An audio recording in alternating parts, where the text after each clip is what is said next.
আমি এখন এমন একটা দ্বীপে আছি যেখানে শুধু সাপেদের রাজত্ব, কিন্তু আমি এর থেকেও ভয়ঙ্কর জায়গায় যাব, যেমন বরফে ঢাকা একটা খাড়া পাহাড়ে উঠবো। আমি পড়ে যাবো, আমাকে নামাও নামাও। এমন একটা রাস্তায় গাড়ি চালাবো যেখানে প্রচুর মানুষ মারা গেছে। আমরা মৃত্যু থেকে আর 7 ইঞ্চি দূরে আছি। ভয়ঙ্কর শার্কদের সাথে কেজ ছাড়াই সুইমিং করব এবং আরো অনেক কিছু। আর শুরু করব এই কেজ থেকে, একটা আফ্রিকান সাফারির মাঝখানে যেখানে অনেক সিংহ, চিতা, হিপো এবং আরো অনেক প্রজাতি যেগুলো আমাদেরকে মেরে দিতে পারে। আমরা এটা কেন করছি? কারণ আমরা পৃথিবীর সবথেকে ভয়ানক 5টা জায়গায় যাব। আমি একটা সিংহ দেখতে পেয়েছি।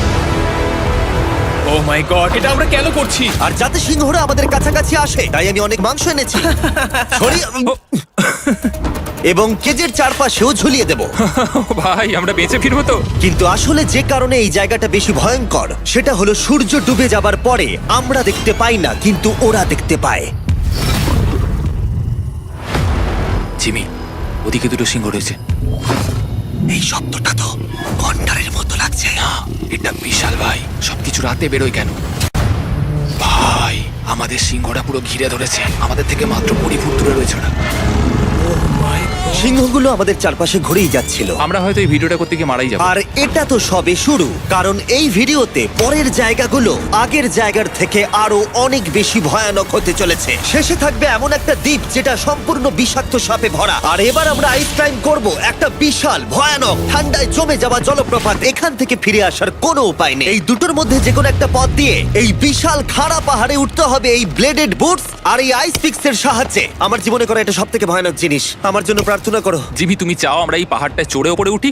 হ্যাঁ, এটা অসম্ভব। সত্যি কথা বলতে আমার মনেই হচ্ছিল না এটা আমরা করতে পারবো। তারপর নোলানের সাথে যা হলো তাতে আমরা আরো বেশি ভয় পেয়ে গেলাম। আমি পারবো না বন্ধুরা, একটু দাঁড়াও। আমি বেরিয়ে যাচ্ছি, আমি পারবো না। তুমি হাল ছাড়তে পারো না। না, আমি পারবো না। আমার বিশ্বাসই হচ্ছে না নোলান এটা করবে। সত্যি ভাবিনি। নোলান কুইট করলো। আমরা কিন্তু প্রায় ওপরের দিকে রয়েছি। তোমরা এখন হাফ অবধি এসেছো। ও জিমি, নিচের দিকে দেখো না। ও মাই গড। যত উঠছি তত খাড়া হচ্ছে। আমার পা, আমি গ্রিপ পাচ্ছি না। ও ও ও, আরে তুমি পড়ে যাচ্ছিলে? ও মাই গড, আমি টপটা দেখতে পাচ্ছি জিমি। এটা আমার করা সবথেকে ভয়ানক জিনিস। আহ! এটা আমি পারবোই। আমাকে ওপরে উঠতেই হবে। দেখাও এটা কতটা খাড়া। প্রায় এসেই গেছি, হাল ছাড়লে হবে না। আর 10% বাকি। আমি এখন কাঁদতেও পারছি না, যদিও এসব করা আমার একেবারেই উচিত নয়। তুমি প্রায় এসেই গেছো জিমি। তবু আমি কোনো মতে এই জলপ্রপাতের উপরে উঠতে পারলাম। আমরা পেরেছি ভাই। আমরা পেরেছি। আহ, কিন্তু আমার মনে হয় নোলান একদম ঠিক করেছে। কিন্তু এবার আমরা দেখবো নোলান লিস্টের 3rd প্লেসে গিয়ে কি করে, যেটা অবস্থিত বলিভিয়ায়। সেখানকার ডেথ রোডে আমরা ড্রাইভ করব।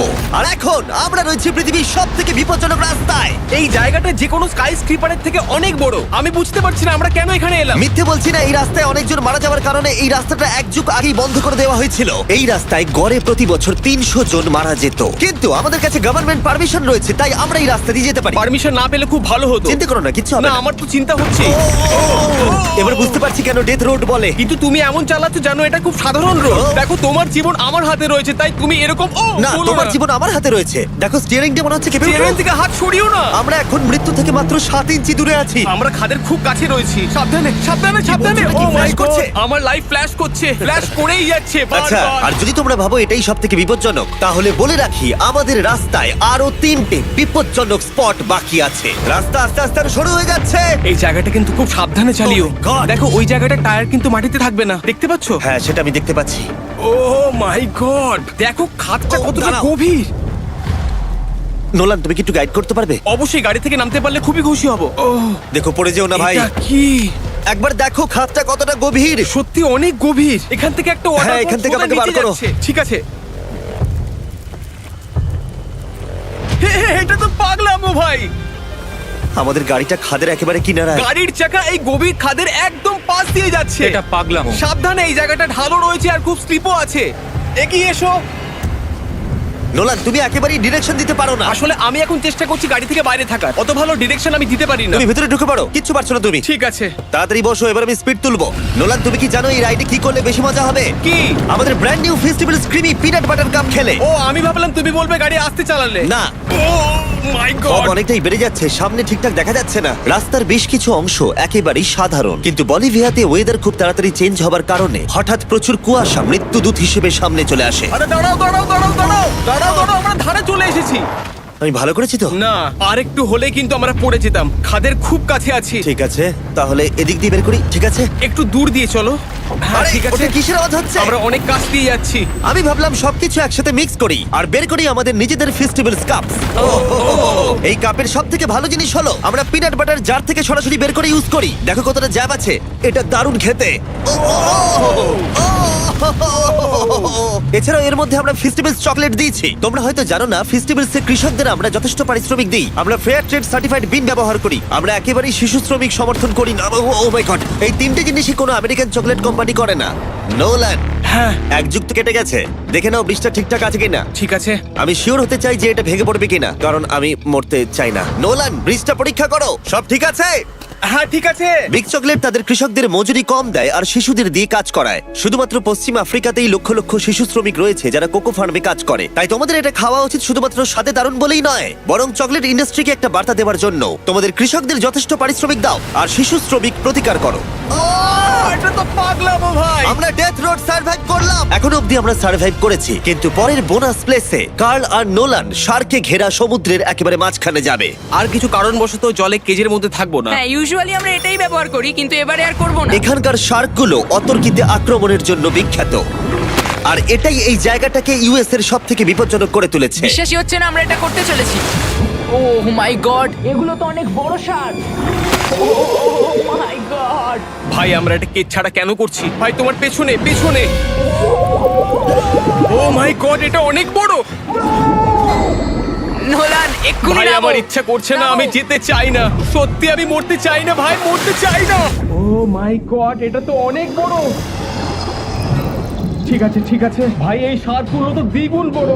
আমি আর যাচ্ছি না, হয়ে গেছে। কিন্তু দ্বিতীয় বিপজ্জনক জায়গার কাছে এটা কিছুই নয়, যেটা অবস্থিত অ্যামাজন রেন ফরেস্টের একেবারে মাঝখানে। এখানকার সৌন্দর্য দেখে বোঝা যাবে না জায়গাটা কতটা বিপজ্জনক, কারণ কিছু মুহূর্তের মধ্যেই এই জায়গাটা এরকম থেকে এরকম হয়ে যেতে পারে। একটু ঝড় বৃষ্টি হলেই এখানে জলস্রোত নেমে আসে এবং গোটা এলাকা ভাসিয়ে দেয়। আর আজকে আমরা দেখব গোকটা ক্যাটারাক্ট ওয়াটারফল, যেখানে জলস্রোত নেমে আসছে 1000 ফুট ওপর থেকে নিচে জলাশয়ের মধ্যে। আর এই মেঘলা দিনে আমার সাথে এসেছে এই যে এরা। এ হলো হেজ, 70 দিন জঙ্গলে কাটিয়েছিল। এ হলো বেলি, যে কিউবে 100 দিন কাটিয়েছিল। আমরা এখন অনেক ভয়ঙ্কর জিনিস করতে চলেছি, যেখানে মৃত্যুর সম্ভাবনাও আছে। না মানে সেটা এসো, এসো, এসো তোমরা, চলো যাওয়া যাক। আর অনেকক্ষণ পরে আরো অনেকক্ষণ পরে সাবধানে। সব থেকে পিচ্ছিল জায়গায় ট্রেক করা, বিশাল খাড়া জায়গায় যাওয়া যেখানে এখনো মানুষের পা পড়েনি। বেঁচে গেছি। আমরা শেষ পর্যন্ত গন্তব্যে এসে পৌঁছলাম। এটা একটা ওয়াটারফল, দেখতে পাচ্ছ তোমরা? মানে একবার যদি স্লিপ খেয়ে দারুণ পড়ো আছে। তাহলে তোমরা শেষ। আর গাইডের সাহায্যে আমরা নদীটা সুরক্ষিতভাবে পার করলাম। এই দেখো, উই! আর তারপরে আমরা কিছু দড়ি সংগ্রহ করলাম, যাতে আমরা ওয়াটারফলের নিচ অব্দি দেখতে পারি। নিচ দেখতে পাচ্ছ? ওয়াও, এটা দারুণ লাগছে। হা! কিন্তু যেমনটা আমি আগে বলেছি, এই জায়গাটা দেখতে যতটা সুন্দর, এক মুহূর্তের ব্যবধানে এটা প্রচন্ড ভয়ঙ্কর হয়ে উঠতে পারে। এখন বিশাল পরিমাণে ঝড় বৃষ্টি শুরু হয়ে গেল। এই জন্যই এটাকে পৃথিবীর সব থেকে ডেঞ্জারাস প্লেস বলা হয়। এই ওয়াটারফলটা এখন আস্তে আস্তে অনেকটা ছড়িয়ে যাবে, অনেকটা জল বেড়ে যাবে, সবকিছু ভাসিয়ে দেবে। এখানে এখন জল অনেক বেড়ে যাবে আর আমাদের বেরোতে হবে। আমরা কি রোপগুলো ব্যবহার করে ওয়াটারফলের পাশ দিয়ে নিচে নামবো? না, একদমই নয়, এটা খুবই বাজে আইডিয়া জিম। আমরা এখন জঙ্গলের মাঝে ফেসে গেছি, এটা তো বাজে ব্যাপার। কত রিস্ক আছে। জিমির দিক দিয়ে কিন্তু কাদা আসছে, অনেক কাদা। আর যে কোনো মুহূর্তে এখানে বাজও পড়তে পারি। আর সত্যি আমি চাই না তুমি মরে যাও। তাই আমাদের ইউটিউব ভিডিও এমার্জেন্সি অপারেশনে বদলে গেল। একটাই উপায় আমরা বেরোতে পারবো, একই পিচ্ছিল এবং খাড়া পথ দিয়ে আমাদের ফিরতে হবে। আর কিছুক্ষণ বৃষ্টি হলে এই জলস্রোত সবকিছু ভাসিয়ে দেবে। তোমরা দেখতে পাচ্ছ জলের পরিমাণ অনেকটা বেড়ে গেছে, আমাদের রাস্তাও ব্লক হয়ে গেছে। আমাদের এই দড়ির সাহায্যে বেরোতে হবে, অনেকটা সময় লাগছে। তোমাদের মনে আছে যখন আমি এই নদীটা পার করছিলাম আর হাসছিলাম? হুই! এখন আর একদম হাসি পাচ্ছে না। আমার সত্যি খুব ভয় করছে যদি আমি পড়ে যাই। এই যে সেই ওয়াটারফল যেখানে আমি তলিয়ে যাব। জলের স্রোত দেখো, মানে দেখো, আমি মজা করছি না। এই দড়িটা ধরো আর নিজেকে ঠেলে ওপরের দিকে ওঠো। আমাকে মরতে দিও না। আর অনেকক্ষণ পরে জল আর কাদার বন্যায় ট্রেকিং করে আমরা এই পাহাড় থেকে প্রাণে বেঁচে ফিরলাম। এখন আমরা পৃথিবীর সব থেকে মারাত্মক জায়গায় যেতে চলেছি। আমাদের লিস্টে পৃথিবীর ভয়ঙ্করতম জায়গার মধ্যে 1 নম্বর। আর এই ভিডিওটা সব থেকে ভালোভাবে শেষ করার জন্য আমরা এসেছি পৃথিবীর সব থেকে বিপজ্জনক আইল্যান্ডে। কেন এমন আইল্যান্ডে যাচ্ছি যেখানে কিলিং মেশিন ভর্তি? মনে হয় আমরা মরবো। বাই। Bye bye. এখন থেকে অফিসিয়ালি আমরা কাল অবধি আছি। এটা সত্যি, আমরা পৃথিবীর সব থেকে বিপজ্জনক আইল্যান্ডে সারা রাত কাটাবো। আর আমাদের প্রতি পদক্ষেপে থাকবে অজস্র সাপ। শুধুমাত্র স্পেশালাইজড পোশাক আমাদের বাঁচাবে এই সমস্ত ভয়াবহ বিষধর সাপের হাত থেকে। যে কোনো জায়গায় সাপ থাকতে পারে, তাই না? হ্যাঁ, জিমি, কি হবে যদি কোনো সাপ আমাদেরকে কামড়ে দেয়? বেসিক্যালি যেই বিষ তোমাদের রক্তে এসে মিশবে, তোমাদের স্কিনের কালার চেঞ্জ হয়ে যাবে আর 1 ঘন্টার মধ্যে তোমরা মারা যাবে। এটা খুবই ভয়ের বিষয় যে আমি যে কোনো সেকেন্ডে মরে যেতে পারি। এটা পাগলামো ভাই। গোটা আইল্যান্ডটা কিলিং মেশিন দিয়ে ভর্তি। এটা কিন্তু দারুণ ব্যাপার। ওপর থেকে কিন্তু দারুণ লাগছে জায়গাটা। তুমি এখান থেকে পড়ে গেলে কিন্তু মরে যাবে। হ্যাঁ, সেটা আমি সবাই খুব সতর্ক থেকো। তোমরা হয়তো ভাববে স্নেক আইল্যান্ড নাম বলে এখানে হাজার হাজার সাপ ওপেন ঘুরে বেড়াবে, কিন্তু মাটিতে বসবাসকারী প্রাণীদের সাপগুলো মারার পরে ওরা এখন গাছের পাখিদের শিকার করে, কারণ এখন ওরাই একমাত্র জীবিত শিকার। এখন আমরা অফিসিয়ালি জঙ্গলে প্রবেশ করছি। যে কোনো মুহূর্তে সাপ গাছ থেকে লাফ দিয়ে আমাদেরকে কামড়াতে পারে। এতক্ষণ পায়ের চিন্তা করছিলাম, এখন তো গাছ থেকে সাপ পড়ারও আশঙ্কা রয়েছে। এটা পাগলামো ভাই। ও ও ও, এখানে একটা আছে, আমার মুখের সামনে ছিল। এই সমস্ত সাপেদের ধরে বিজ্ঞানীরা তাদের বিষ বের করবে, আর সেটা দিয়ে তারা অ্যান্টি ভেনাম তৈরি করবে। তারা ওটা বিষধর। হ্যাঁ তার মানে ওটা আমায় কামড়ালে আমি মরে যাব। হ্যাঁ, ভালো করে কিন্তু ধরে রাখবে। এটা একটা বাচ্চা। ও না না, এ তো হারিয়ে গেল। তুমি এটাকে ফেলে দিলে।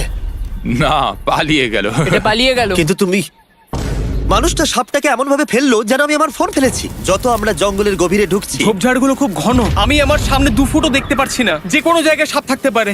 আরো বেশি সাপ দেখতে পাচ্ছি। এখানে ও, একটা ও, ও, আর ওখানে একটা। এবার কিন্তু ছাড়বে না, ঠিক আছে? ঠিক আছে। তাড়াতাড়ি ভিতরে ঢুকিয়ে দাও। এই সাপের বিষ কতজন মানুষের জীবন বাঁচাতে পারে?